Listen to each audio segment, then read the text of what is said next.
11절부터 14절 말씀 통해서 지금은 잠에서 깨어나야 할 때라고 하는 그런 주제로 잠시 말씀을 전하도록 하겠습니다. 여러분들이 잠에서 깨어나다라고 하는 의미는 아마 이 자리에 계신 분들은 다 아실 줄로 믿습니다. 어떤 육신의 잠을 이야기하는 것은 아니죠. 여기서 말하고 있는 것은 잠에서 깨어나야 된다라고 하는 것은 영적인 잠을 의미하고 있고요. 더 나아가서는 그 영혼이 잠들어 있다라고 하는 것을 이야기하고 있는 건데요. 아담과 하와의 그 죄악 이후로 모든 인간들의 영혼이 죽은 듯이 잠자고 있었다라고 하는 것을 성경은 말씀하고 있습니다. 잠자는 것과 죽는 것, 그 동일시하고 있는데요. 영이 잠자는 것을 죽었다 이렇게 표현을 하고도 있습니다.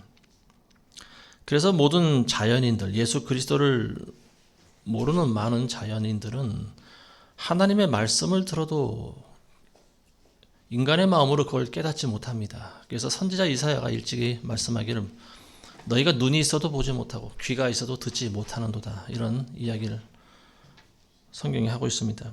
사람들이 하나님의 말씀을 들어도 깨닫지를 못한다라고 하는 것은 그것이 우리 인간들에게 내려진 하나님의 심판이고 하나님의 저주라고도 볼 수가 있습니다. 예수님이 오신 큰 사역 가운데 하나가 바로 뭐냐면 빛으로 오신 거죠. 그래서 죽어 있는 우리의 영혼을 깨우기 위해서 예수님이 이 땅에 오신 줄로 믿습니다. 예수님이 사역하실 때 회당장이었던 야이로라고 하는 사람이 있습니다. 이 야이로라고 하는 사람의 딸이 병이 들어서 죽어가고 있는 그런 상황에 사람을 보내서 자기 딸을 고쳐달라고 통보를 보냈습니다. 그래서 예수님이 그 딸을 고쳐주러 가시는 도중에 그 딸이 죽어버렸어요. 그러니까 이미 예수님이 그 야이로의 집에 도착하실 때 사람들은 울고불고 통곡하고 난리가 났습니다. 이미 딸이 죽었기 때문에 그렇습니다. 근데 사람들이 봤을 때는 육신의 죽음을 본 거죠. 그래서 그 딸이 당연히 죽었다고 여긴 거예요. 근데 예수님은 보시는 시각이 달랐어요. 우리가 봤을 때는 죽은 거지만 예수님이 볼 때는 잠자고 있었다, 이렇게 보신 거죠. 그래서 예수님께서 사람들에게 이야기를 합니다. 이 아이가 죽은 것이 아니라 자고 있노라, 이런 이야기를 하십니다. 자고 있다. 자고 있다라고 하는 것은 예수님께서 이 아이를 살리실 수 있다라고 하는 말이죠. 이 아이를 깨우신다라고 하는 거죠. 그래서 예수님께서 이 아이의 손을 붙잡고 아이야 일어나라, 달리다 쿰.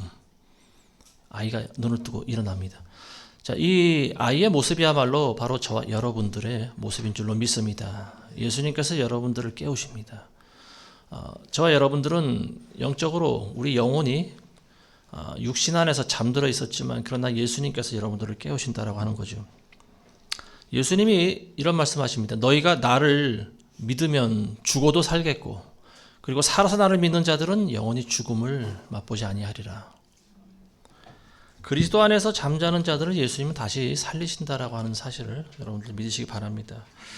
이 로마서를 기록한 사도 바울은 바로 지금 이 순간이 잠에서 깨어나야 할 시간이다, 이렇게 이야기를 하고 있습니다. 11절에 보시면은 뿐만 아니라 우리가 그때를 아노니 지금은 바로 잠에서 깨어나야 할 시간이로다. 우리가 그때를 안다고 그랬어요. 여기서 우리라고 하는 것은 그리스도인들을 이야기하는 거죠. 그리스도인들은 그 때를 안다라고 하는 말입니다. 그 때가 언제일까요? 깨어나야 될 때라고 하는 거죠. 그리고 더 나아가서는 우리가 바라보는 그 때라고 하는 것은 예수님이 오시는 때를 이야기하고 있습니다. 그래서 지금 바로 그때, 그들에게 있어서 그때는 현재죠. 현재 진행형이고 지금 2000년이 지난 우리에게 주시는 그때도 역시 현재 진행형입니다. 지금 이 순간 여러분들이 이 말씀을 듣는 순간에 여러분들의 영이 깨어 있어야 된다라고 하는 사실을 여러분들 믿으시기 바랍니다. 어제까지만 해도 내가 영이 깨어 있었는데 오늘은 내가 잠들었어요. 이런 것이 해당되지 않습니다. 지금 이 순간 바로 여러분들이 깨어 있어야 됩니다. 아멘이십니까? 여러분들의 영이 지금 잠들고 있는지 깨어 있는지 오늘 말씀을 들으시면서 한번 여러분들의 영적인 상태를 한번 점검해 보시기 바랍니다. 성경에 있는 말씀은 지금 항상 나에게 현재 진행형으로 주시는 말씀으로 여러분들이 받으셔야 됩니다. 사람마다 깨어나는 시기가 전부 달라요. 같은 시대를 살아가고 있는 사람들이라 할지라도 그리스도의 은혜가 전부 제각기 다른 때에 임합니다. 그렇지만 모든 자에게 임하는 것은 아니죠. 그 말씀을 듣고 깨어나는 자들에게 임하는 거예요. 예수님께서 포도원의 비유를 통해서 말씀하시는데요. 포도원을 어떤 부자가 만들어 놓고 일꾼들을 부릅니다. 근데 아침 일찍 들어오는 일꾼이 있고, 또 어떤 사람은 낮 3시에도 들어오고, 어떤 사람은 또 6시에 들어오고, 어떤 사람은 9시에도 들어오고, 어떤 사람들은 마감 시간 1시간 남은 11시에도 들어오는 사람이 있었습니다. 이게 뭐냐면은 각기 그리스도 안에 들어오는 사람들이 전부 다 때가 다르다라고 하는 거예요. 어떤 사람은 일찍 구원받고, 어떤 사람은 늦게 구원의 문을 들어서기도 하고, 각각 구원의 때가 전부 다르다라고 하는 거죠. 저와 여러분들의 인생이라고 하는 것이 바로 이와 같습니다. 예수 그리스도를 통해서 구원받는 것이 어떤 사람은 먼저 구원받고, 어떤 사람은 나중에 중간에 구원받고, 또 어떤 사람들은 바로 예수 그리스도의 재림 직전에 문턱에서 구원받는 사람들도 있습니다. 성경의 이 말씀은 지금 이 시대를 살아가고 있는 우리 모두에게 동일하게 적용되는 말씀이에요. 그래서 우리가 항상 잠들면 안 된다라고 하는 거예요. 우리는 이 세계가 가지고 있는, 이 세상이 보여주고 있는 시간 가운데 살아가고 있습니다. 일직선으로 달려가고 있는 거죠. 수천 년 동안 인류는 시간에 복종하면서 살아왔습니다. 누구도 시간을 거스를 수 있는 사람이 없었어요. 시간을 다스리고 통제할 수 있는 분은 하나님밖에 없습니다. 그래서 하나님께는 하루가 천년과도 같고, 천년이 하루와도 같이 여기시는 분이죠. 그렇지만 우리는 일직선상에 있는 그런 크로노스의 시간을 살아갑니다. 하나님의 시간을 우리가 카이로스라고 그러죠. 모든 인생들은 시간이 지나면 늙게 돼 있어요. 그리고 육체의 죽음을 맞이해야 됩니다. 사도 바울이 지금은 잠에서 깨어나야 될 시간이로다 이렇게 이야기했는데요. 그 이유가 뭐냐면 우리가 처음 믿었던 때보다 우리의 구원이 더 가까워졌기 때문이다, 이런 이야기를 하고 있습니다. 바울이 예수님을 만났을 때 시간이 대략 한 30세 정도, 그 정도 되지 않았을까 싶습니다. 근데 이 로마서를 기록할 때는 그로부터 한 30년의 세월이 흘렀다라고 하는 거죠. 바울의 입장에서 보면 예수님 만날 시간이 그만큼 더 가까이 온 겁니다. 여러분들도 마찬가지예요. 하루하루 지날수록 여러분들이 예수 그리스도를 만날 날이 가까이 온다라고 하는 사실을 항상 기억하시기 바랍니다. 우리가 그런 생각을 하지 않으면 우리 자신도 모르게 잠이 들어버릴 수가 있어요. 잠이 든다는 것과 잠에서 깨어난다라고 하는 것의 차이는 내가 예수 그리스도를 기다리고 있는가 아니면은 그렇지 않은가, 이런 차이로 우리가 살펴볼 수가 있다라고 하는 거죠. 육신을 입고 살아가는 모든 사람들은 시간에 종속돼서 살아갈 수밖에 없습니다. 그러다 보면 언젠가는 하나님 만날 날이 곧 다가오는 거예요. 나이가 많으면 많을수록 하나님 만날 시간이 더 가까이 올 확률이 많죠. 물론 어린 나이에도 일찍 하나님이 데려가시는 경우도 있지만, 어쨌든 일반적으로 볼 때 나이가 많은 분들이 하나님 만날 확률이 더 많습니다. 지난주에 거의 1년 만에 저희 어머니를 한번 면회 갔다 왔습니다. 요양원에 계시는데 그동안 백신을 맞지 않은 사람들은 면회가 허락이 되질 않았어요. 그래서 저희가 가고 싶어도 가지를 못했습니다. 통화만 해드렸는데 이제는 그런 게 없어진 것 같아요. 그래서 마스크만 쓰면 들어올 수 있다고 그래가지고 지난주에 어머니를 뵙고 왔습니다. 저희 어머니가 어느덧 연세가 이제 100세가 가까이 오시더라고요. 2년만 더 사시면 100세가 되시는데, 제가 예전에 저희 어머니를 위해 기도할 때 그런 기도를 한 기억이 납니다. 100살까지 살게 해달라고 기도한 그 기억이 나는 것 같아요. 10여 년 전에 그 기도하실 때 저희 어머니 한 80여 세쯤 됐을 때 100살까지 어머니 사실 거라 그러니까 펄쩍 뛰시더라고요. 야, 그렇게까지 늙어서 뭐하냐, 해골이 다 돼서 살면 무슨 재미로 살아가겠냐, 그런 기도하지 말라고 그랬어요. 근데 말씀과는 달리 하루하루를 보시면 건강을 되게 염려하시면서 살아가시더라고요. 조금만 아프셔도 약을 드시고 병원에도 가시고 또 치과도 다니시고 본인의 몸 건강 관리를 굉장히 철저하게 하시는 것 같았어요. 근데 어쨌든 그로부터 시간이 10여 년 흘러서 이제 어느덧 100여 세가 한 2, 3년만 있으면 100세가 되십니다. 지난주에 가서 뵀을 때 저희 어머니 모습은 이 세상을 그야말로 다 사신 모습이었어요. 치아도 다 빠지시고 머리도 하얗게 물드셨고 그리고 팔다리에 힘이 없으셔서 항상 휠체어에 앉아 계셔서 움직일 수 있는 그런 분으로 되셨습니다. 과일과 뭐 과자 같은 것들 사가지고 가셨는데 제가 갔는데 하나도 드실 수가 없었어요. 이빨이 하나도 없으셔가지고 이제 죽만 드시는 그런 상황이 되었습니다.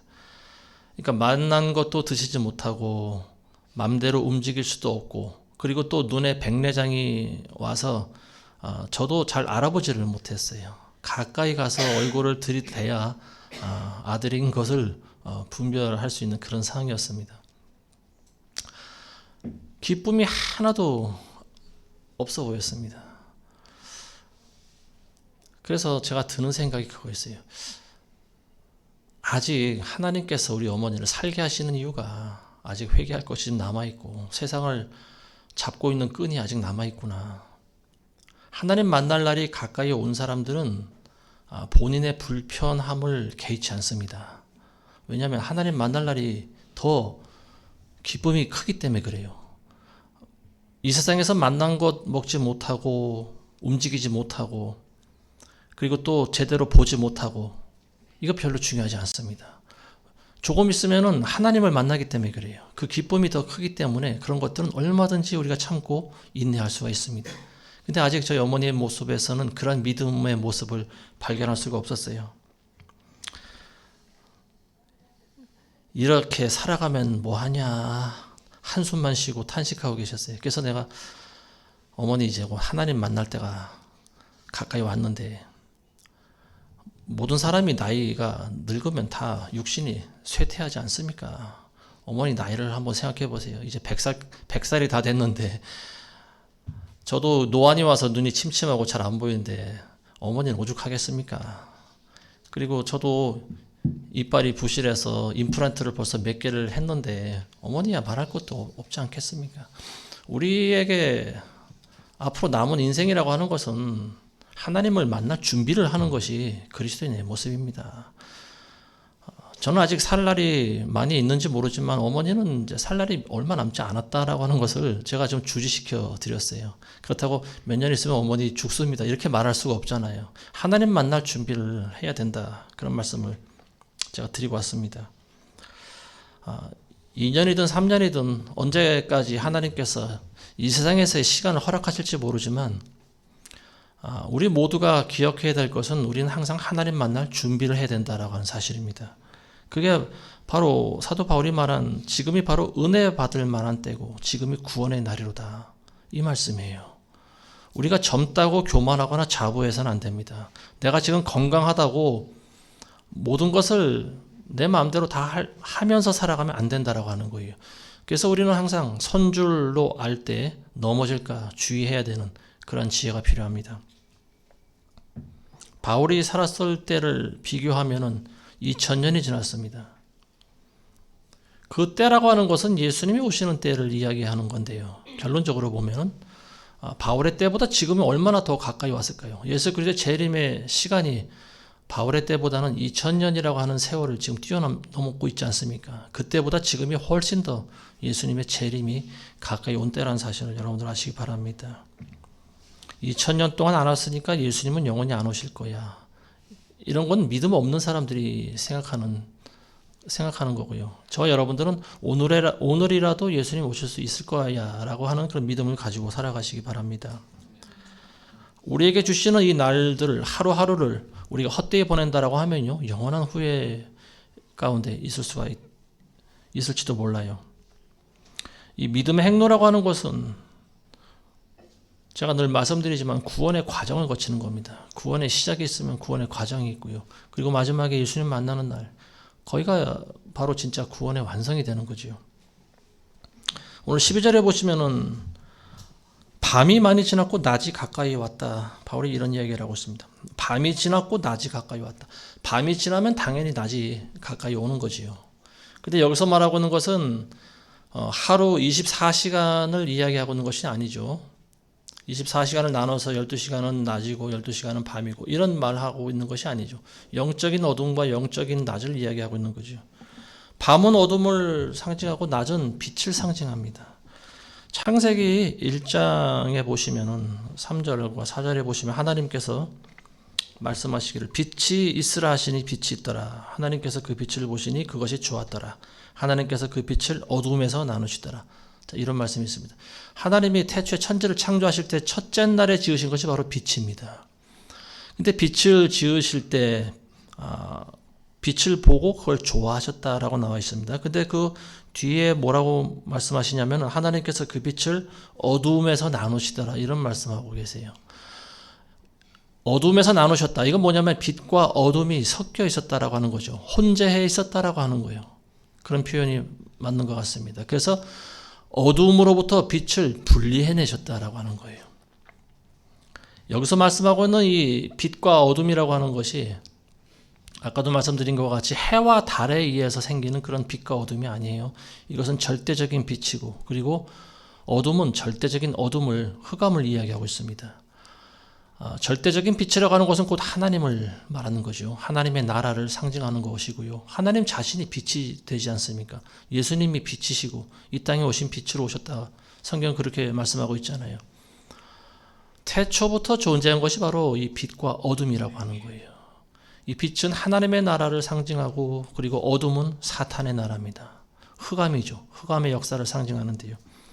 이 빛과 어둠을 분리해 내셨다라고 하는 것에서 우리는 영적인 실체를, 영적인 교훈을 우리가 얻을 수가 있습니다.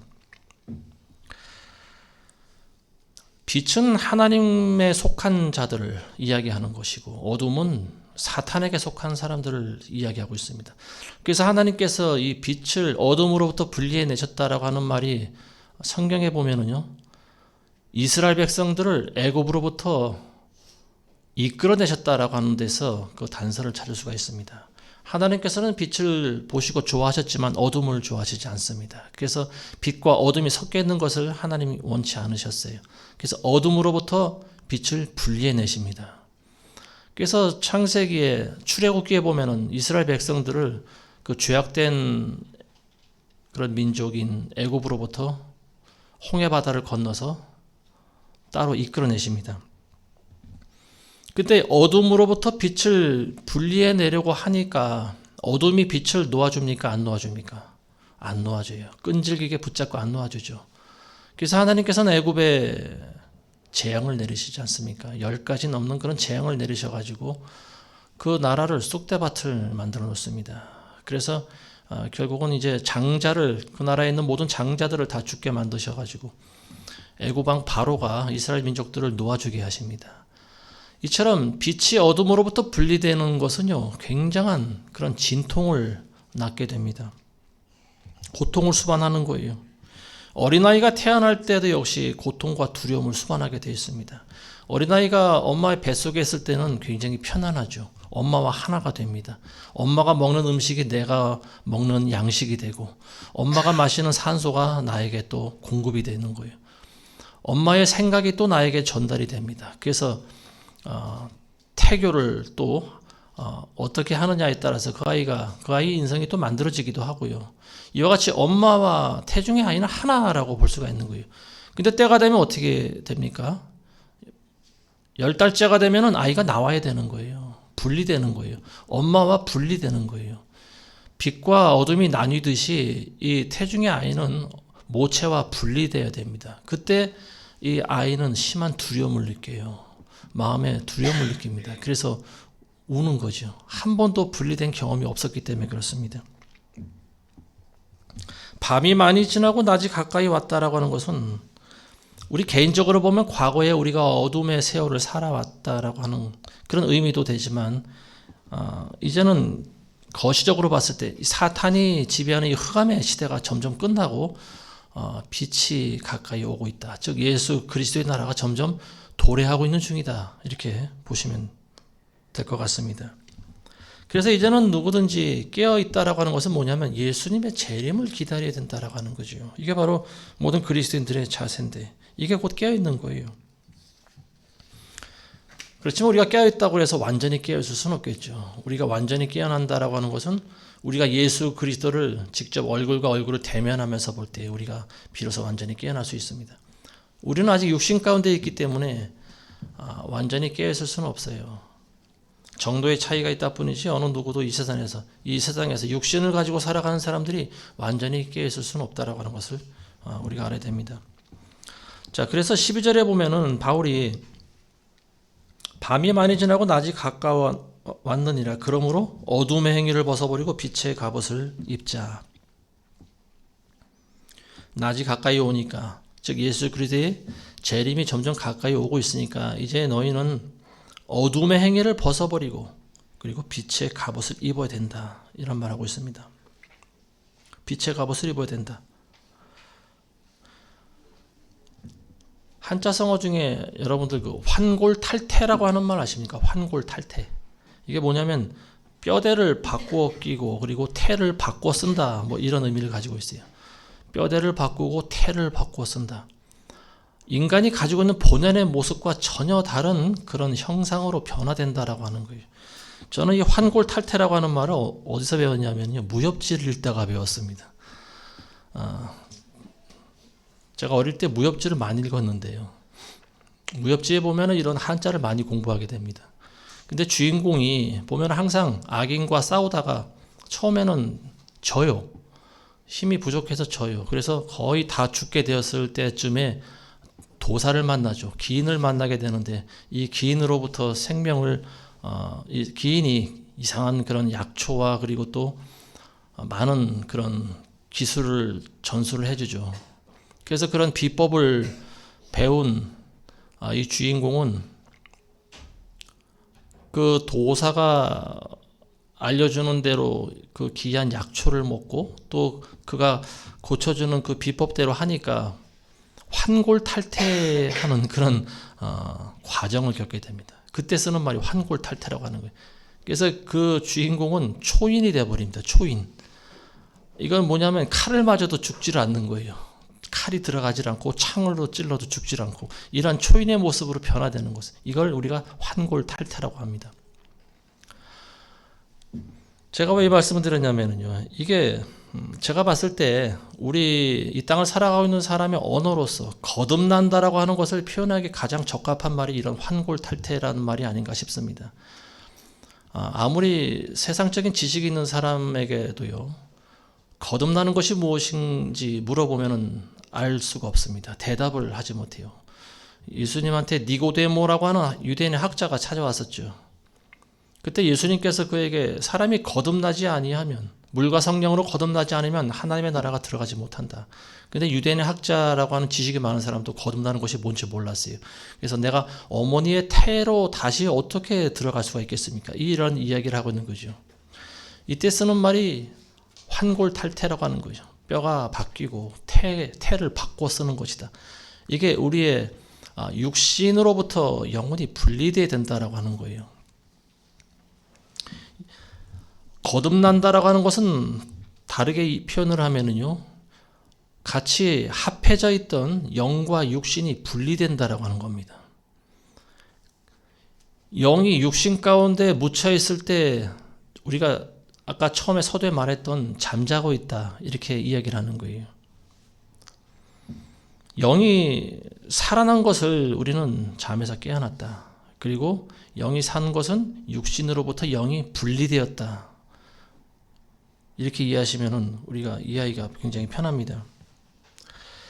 어둠의 행위를 벗어버려야 된다.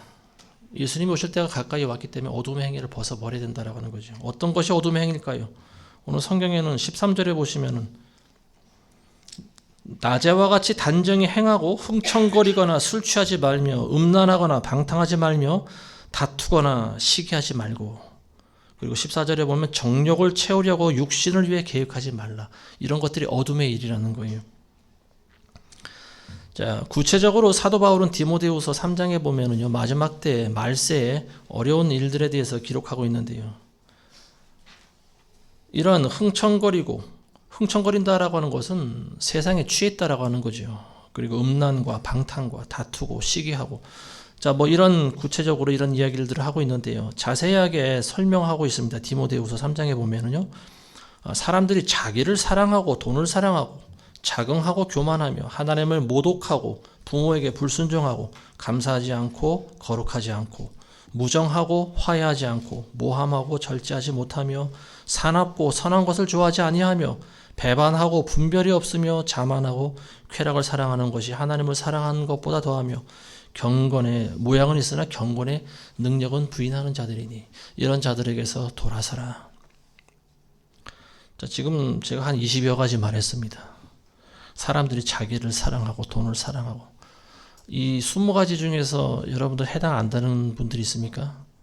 아마 한두 가지 정도는 다 우리가 그런 모습을 보이고 살아가지 않을까 싶습니다. 그래서 이 마지막 날들에 아주 어려운 때가 뭐냐면 바로 이와 같은 때라고 하는 거예요. 사람들이 자기를 우상으로 숭배하면서 살아가는 때가 바로 마지막 때라고 하는 거예요. 근데 사람들은 자기가 자신을 우상으로 숭배한다라고 하는 생각을 전혀 하지 못하고 있습니다. 이게 백지 한 장 차이예요.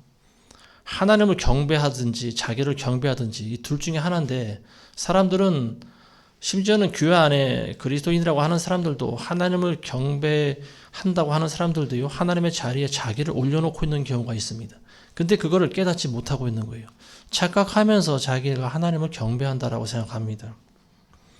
그렇지만 조금만 고난을 통과하든지 아니면 어려운 일을 맞이하게 되면은 믿음이 금방 탄로가 나는 거예요. 마지막 때라고 하는 것은 바로 이와 같이 사람들이 누구를 경배하는지 사단이 미혹을 시켜놨기 때문에 이거를 잘 깨닫지 못하는 그런 시대입니다. 그리스도인들이 이와 같이 바울이 지적한 이런 여러 가지 부분들, 이런 것들을, 이런 행위를 우리가 스스로 회개하지 않고 그리고 이런 죄악으로부터 자신을 분리해내지 않는다라고 하면요.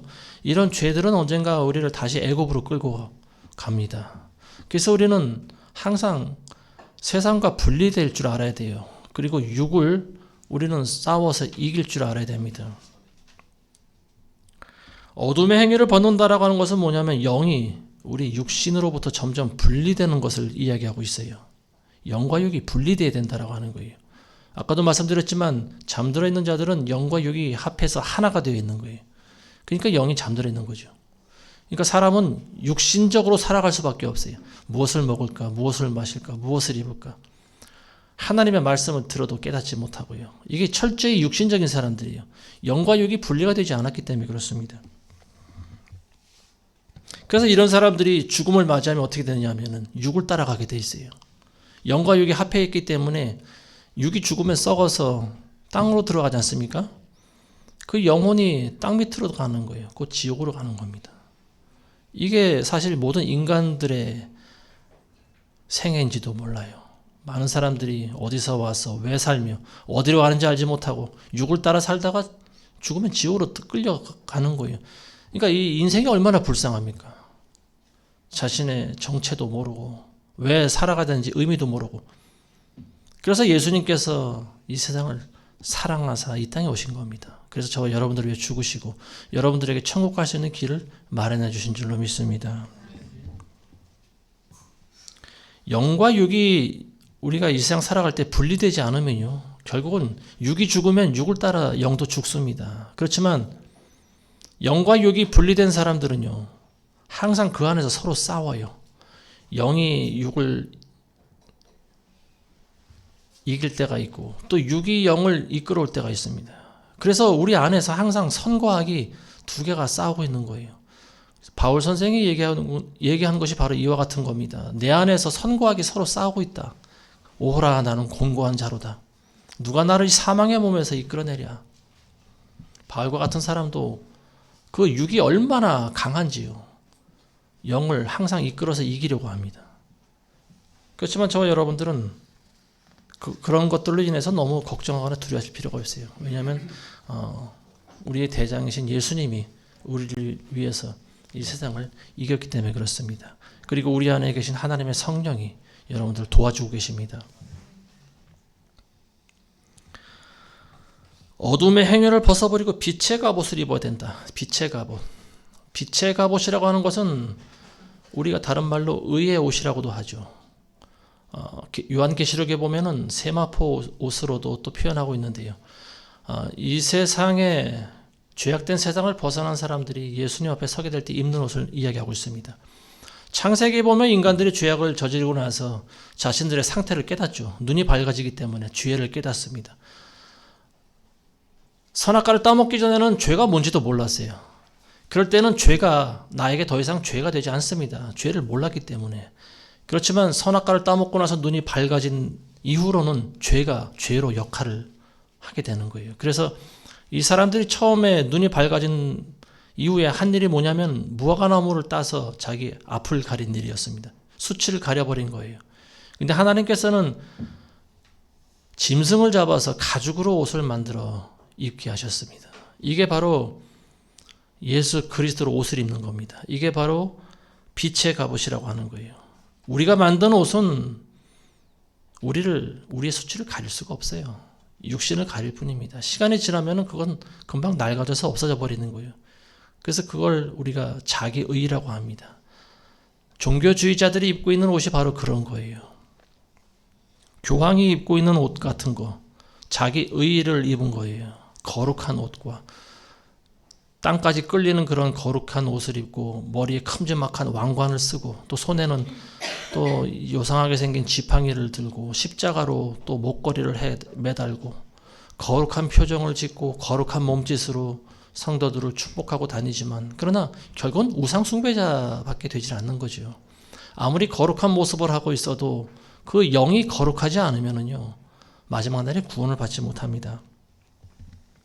이러한 우상 숭배자들을 하나님께서는 천국으로 들여보내지 않으세요. 구원이라고 하는 것은 오직 성령으로만 가능한 것입니다. 구원이 우리에게서 나는 것이 아니고 하나님의 선물이라는 것을 알아야 돼요.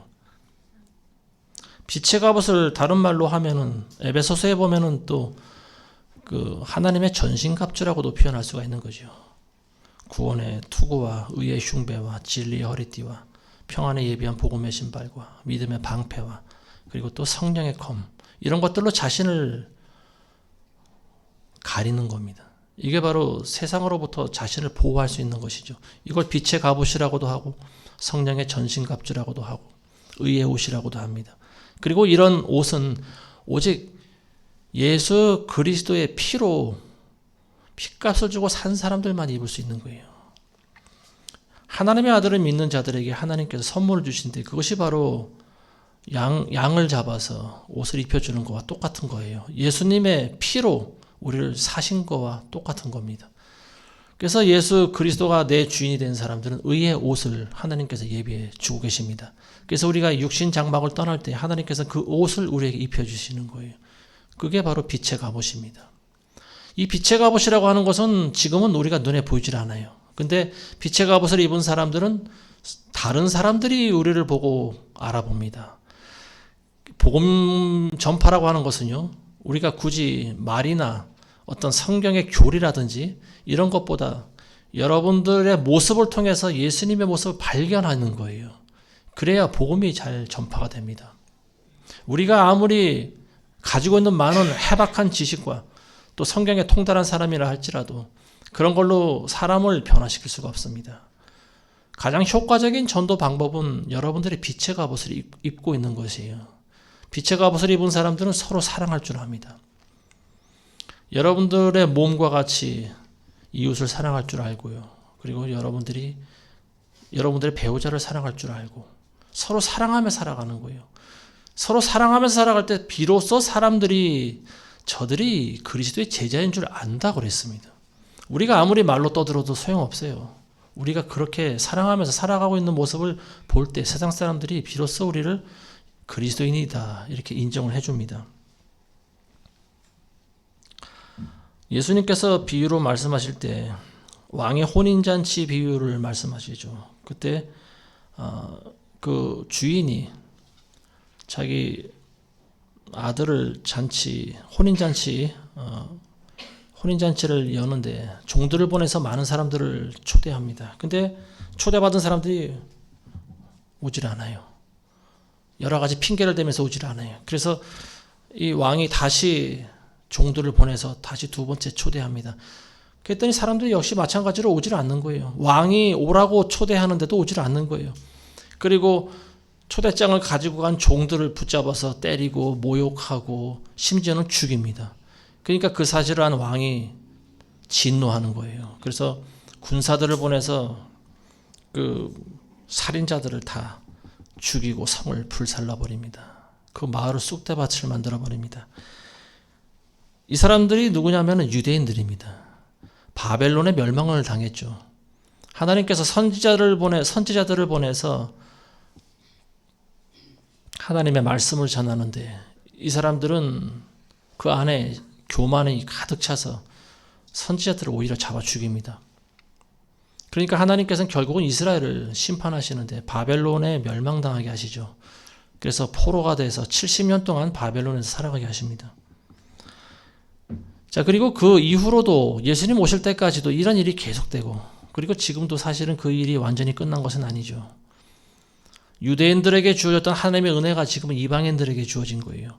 그래서 이 왕은요, 아들을 혼인시키게 된 이 왕은 종들에게 다시 명령합니다.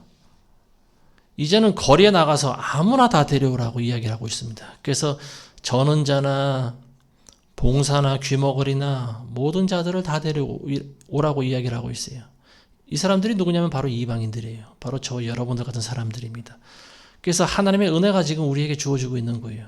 그래서 저와 여러분들이 왕의 초대를 받아서 잔치 자리에 들어갈 수 있는 자격이 생긴 겁니다.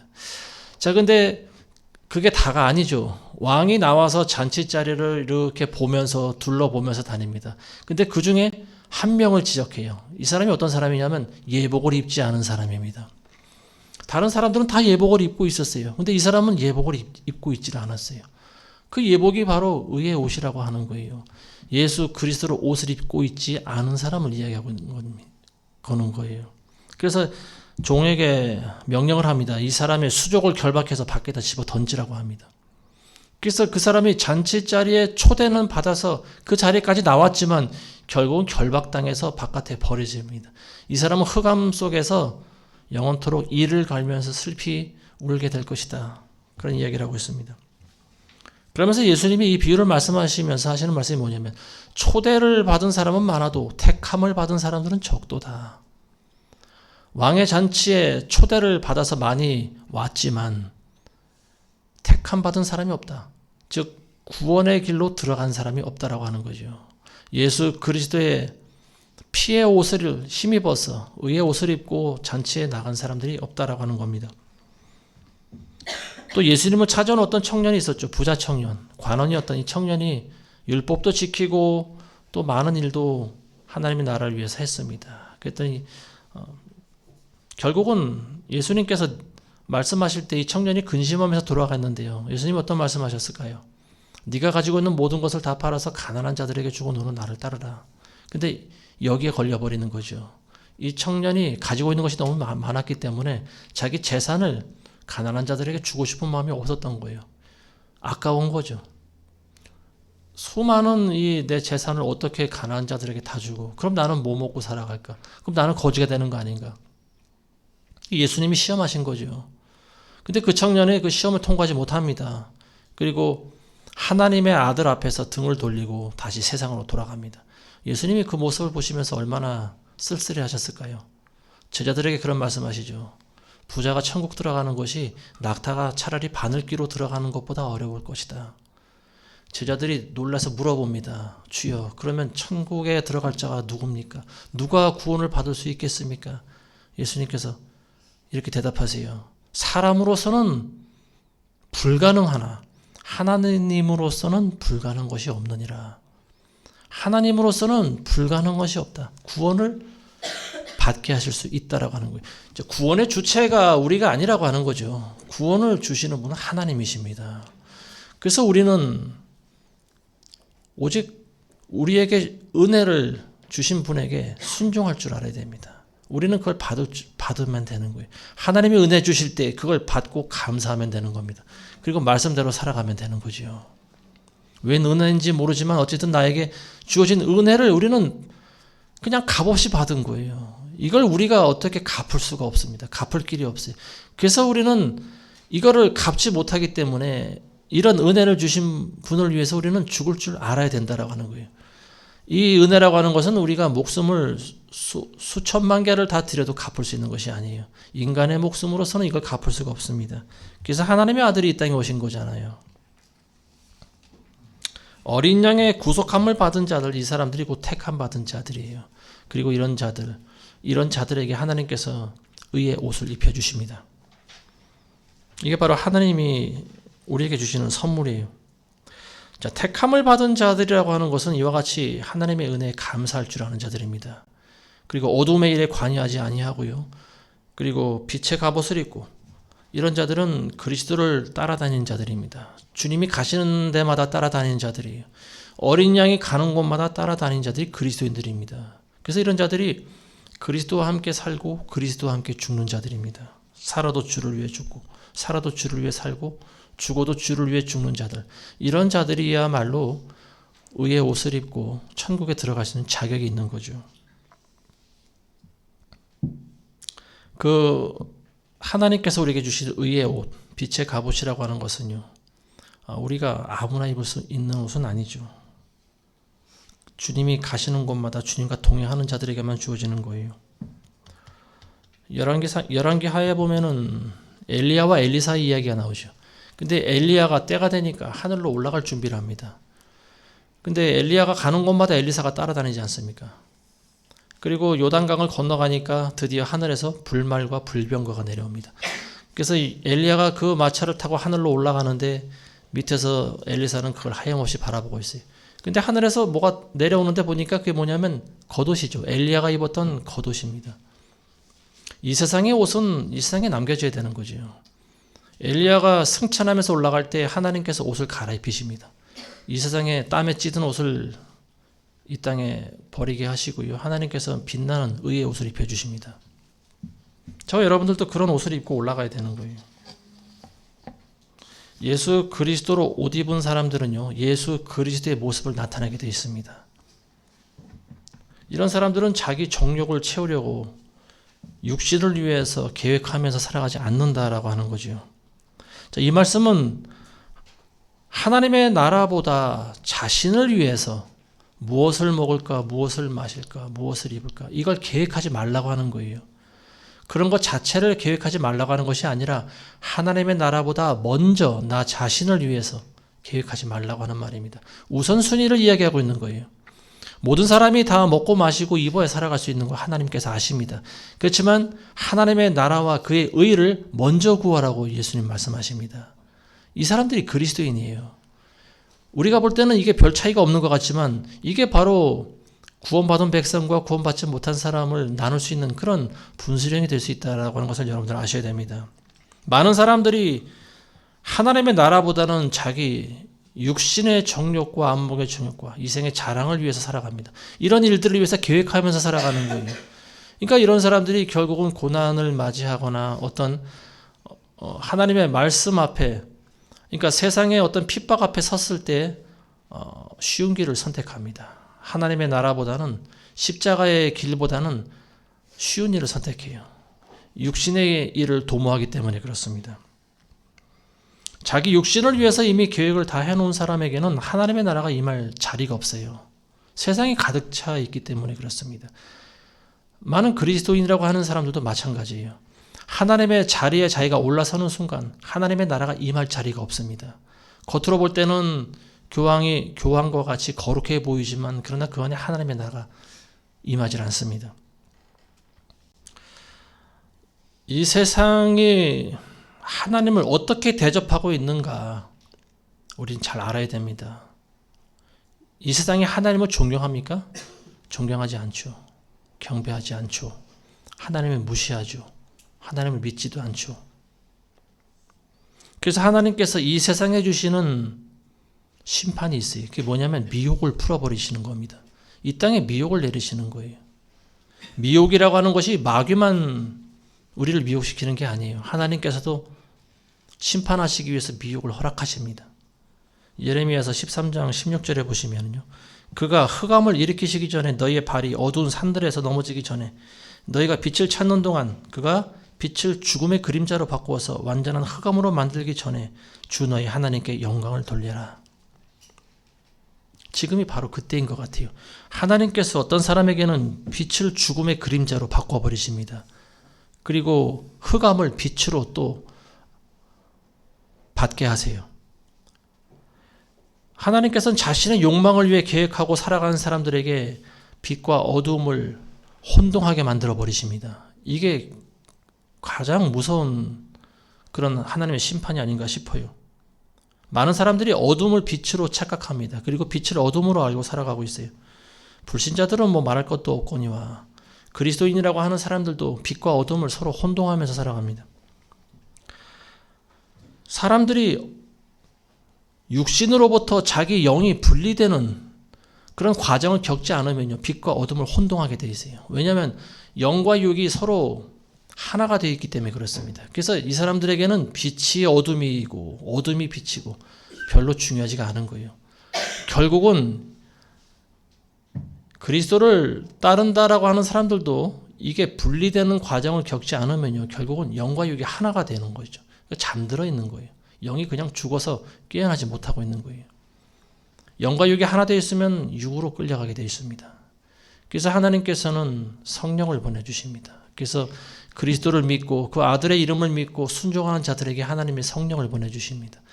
그래서 성령을 받은 사람들은 영이 점차로 육신으로부터 분리됩니다. 근데 완벽하게 분리되지 않아요. 영과 육이 우리 안에서 서로 싸우고 있는 거예요. 사도 바울이 고백한 것과 같이 항상 내 안에서 선과 악이 지금 싸우고 있는 겁니다. 근데 영과 육이 하나가 되어 있는 사람들, 그 분리의 시작도 겪지 못한 사람들은요, 항상 육적으로 살아갈 수밖에 없어요. 영의 말씀을 들어도 깨닫지 못합니다. 그리고 하나님을 믿는다고 착각하게 만들어 버립니다. 왜냐하면 육이 영을 속이는 거죠. 많은 사람들이 하나님을 믿는다고 하지만 결국은 자신을 위해서 믿는 거예요. 이게 아까도 말씀드렸지만 굉장히 미묘한 차이입니다. 이걸 깨달는 사람들이 많지 않아요. 심지어는 주의 종들이라고 하는 목사들도 이 차이를 깨닫지 못합니다. 영과 육이 분리되는 그런 아픔을 겪지 않으면 안 되는 거예요. 그래서 하나님께서 태초에 천지를 창조하실 때 빛을 만드시고 그 빛을 어둠으로부터 분리해내셨다라고 기록하고 있는 거예요. 저와 여러분들은 어둠으로부터 분리되어야 됩니다. 세상으로부터 분리되셔야 돼요. 여러분들의 생각이 분리되셔야 되고 여러분들의 발걸음이 세상으로부터 분리되셔야 됩니다. 여러분들의 계획과 여러분들의 가치관과 여러분들의 인생의 목적이 세상적인 것이 되면 안 된다라고 하는 거예요. 여러분들의 육신을 위해서 하나님의 나라보다 여러분들의 육신을 위해서 먼저 계획하는 순간 여러분들은 우상 숭배자와 똑같은 겁니다.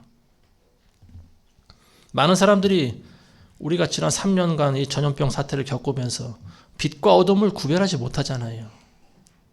성령이 있는 사람들은 굳이 주사를 왜 맞아야 될까? 그리고 이거를 맞게 되면은 나에게 어떠한 일이 있을 거라는 것을 많은 짐작을 하지 않습니까? 그래서 많은 사람들이 근데 그걸 신봉을 해요. 주사약을 신봉했죠. 그래서 많은 사람들이 그걸 맞고 또 부작용으로 죽은 사람들도 많이 있고요. 이게 굳이 짐승의 표현인지 아닌지 우리는 따질 필요는 없다고 봅니다. 그렇지만 최후의 마지막 때 휴거 사건이 있고 난 다음에 진짜 환란을 통과할 때 그때 이런 빛과 어둠을 혼동하는 사람들이요, 어둠을 빛으로 착각하고 저 그리스도를 그리스도로 착각합니다. 그래서 그에게 경배합니다. 그리고 몸에 짐승의 표를 맞습니다. 이게 진짜 마지막 때인 거죠. 지금 우리가 맞은 것은 그 전초전이라고도 볼 수 있을 것 같아요. 한번 시험해 보신 것이다. 저는 그렇게 생각을 합니다. 어쨌든 빛과 어둠을 많은 사람들이 혼동하면서 살아갑니다. 그리고 그것은 바로 이 세상이 하나님을 대접하지 않았기 때문에 하나님께서도 이 세상의 미혹을 허락하신 것이다라고 하는 것을 여러분들 아셔야 됩니다. 자, 오늘 말씀 맺겠습니다. 저와 여러분들은 예수 그리스도로 말미암아서 생명의 빛을 받은 사람들인 줄로 믿습니다. 저와 여러분들은 어둠으로부터 분리된 빛이 되어야 돼요. 그리고 세상을 비추는 한 줄기 빛이 되어야 되고, 그리고 빛의 근원이신 예수 그리스도를 기다려야 됩니다. 이게 바로 깨어있는 거예요. 마지막 때는 그리스도인들조차 빛과 어둠을 분별하지 못하는 거예요. 뭐가 빛인지 뭐가 어둠인지 이걸 분별하지 못하는 사람들이 바로 잠들어 있는 사람들이죠. 그래서 이런 사람들이 어둠의 행위를 하면서도 양심의 가책을 느끼지 못합니다. 어둠의 행위와 빛의 자녀가 살아가야 되는 행위, 여기에 대해서는 여러분들이 한 주간 동안 성경을 찾아가면서 여러분들이 어떻게 살아갈 것인가 한번 기도하면서 고민해 보시기 바랍니다. 결론적으로 말하면 우리 자신을 그리스도와 함께 십자가에 못 박지 않은 자들마다 결국은 다 미혹되게 돼 있습니다. 그래서 우리 자신을 십자가에 못 박아야 되는 거예요. 아무리 지혜롭고 똑똑하다 하더라도요, 마지막 때는 미혹을 이길 수 있는 자가 없습니다. 그래서 우리 자신을 죽는데 내어주지 않으면 안 되는 거예요. 우리가 십자가에 못 박힐 때 비로소 우리는 마귀를 이길 수가 있습니다. 우리가 우리 두 팔로 활개치면서 나돌아다니면서 내가 하고 싶은 대로 마음껏 하면서 그러면서 나는 하나님의 말씀도 많이 알고 나는 믿음도 좋다고 스스로 이런 착각하면서 살아간 사람들 마지막 때 전부 다 넘어집니다. 스스로 미혹되는 거예요. 내가 십자가에 못 박히지 않으면은 마귀가 마지막 때 주는 그 미혹을 이길 수 있는 사람이 없습니다. 그리고 하나님께서도 빛과 어둠을 서로 섞어버리시기 때문에 나 자신을 십자가에 못 박지 않은 사람들마다 전부 다 미혹에 넘어지게 돼 있어요. 그래서 여러분들은 말씀에 순종하고 먼저 여러분들의 육신의 계획보다 먼저 하나님의 나라와 그의 의를 구하면서 살아가게 되시길 바라겠습니다. 이런 사람들이 진정으로 그리스도인들이에요. 살아가는 매 순간마다 지금이 바로 깨어 있어야 될 순간, 이 시간이라는 사실을 여러분들 항상 기억하시고 예수님 오실 때 수치와 책망을 받지 않는 모두가 되시길 주님의 이름으로 축원합니다. 기도하겠습니다. 하나님 아버지 감사합니다. 예수님이 빛으로 이 땅에 오셔서 하나님을 사랑하는 자, 곧 그 뜻대로 믿는 자들을 어둠으로부터 분리하시고 우리도 빛으로 살아갈 수 있도록 인도하시니 감사합니다. 아버지, 그러나 우리는 너무나 연약하여 빛을 발하지 못하고 또 종종 넘어지면서 어두움과 섞여 하나가 되기도 합니다. 아버지, 우리를 불쌍히 여기시고 아버지, 우리를 이 어둠으로부터 분리해 주시옵소서. 오직 성령께서만 하실 수 있사오니 우리가 우리 자신의 계획을 내려놓게 하시고 먼저 하나님의 나라와 의를 구하며 살아갈 수 있는 그러니 마지막 때에 깨어있는 그리스도인들이 다 되게 도와주옵소서. 예수님의 이름으로 기도합니다. 아멘. 자, 오늘 우리 같이 한번 중보기도하기 원합니다. 하나님 말씀 생각하시면서 먼저 빛과 어둠을 우리가 혼동하면서 살아가지 않게 해달라고 기도하시고요.